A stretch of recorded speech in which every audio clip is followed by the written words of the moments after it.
diagnosed with AML, which is an aggressive form of cancer. I'll never forget that date, So when the doctor just told that you have acute myeloid leukemia, that was a shock. So I didn't know how to respond to that. As a family, I have my wife and my kid who is 10 years old. So I didn't even know how to disclose that news to them.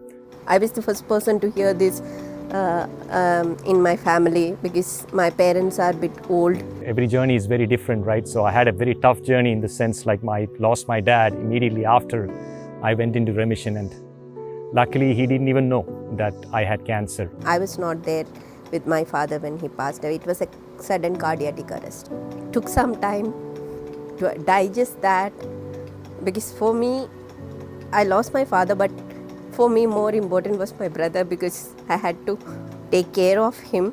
So she made all this trip all the way from India. She was identified as the donor right from the start. She means everything to me. Definitely my family is my strength. So I have to go through all this as a fight, and they are my support team, definitely. And she's an integral part of that. He's under full remission right now. So now the transplant is the next step. The 10,000th stem cell transplant is a huge milestone for our program and really represents what an impact we've made on so many patients. The 10,000 number is a huge number, right? I mean, of course, that shows that the team is very experienced. I am very optimistic about that number. This is just a culmination of years upon years of the tireless work that the whole teams have been doing here. And so to be a part of this process is a little surreal.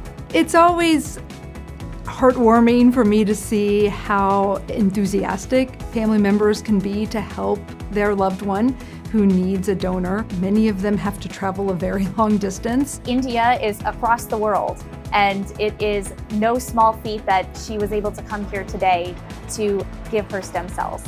And while we see that, every time someone comes, no matter where they come from, it's a big thing that they're doing. The team is great. The medical team over here is great, and even the support system over here is really wonderful.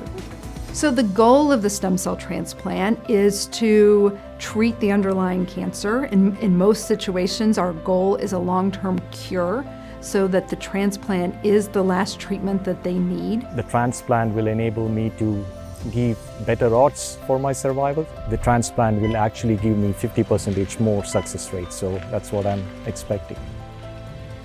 I'm so excited to be celebrating the 10,000th transplant. I feel so lucky to have built my career at Washington University and Siteman Cancer Center. This is an amazing place, and we take such good care of patients. I love my job, I love what I do, and it's really a joy to be able to sincerely say that. Of course it is people. God's hand is doctors and nurses and all those people who are fearlessly fighting for yourself in this battle. The hospital is amazing, I should say. All the supports that you provide for the patient and for the bystanders are amazing. She's my only sister and now my favorite sister.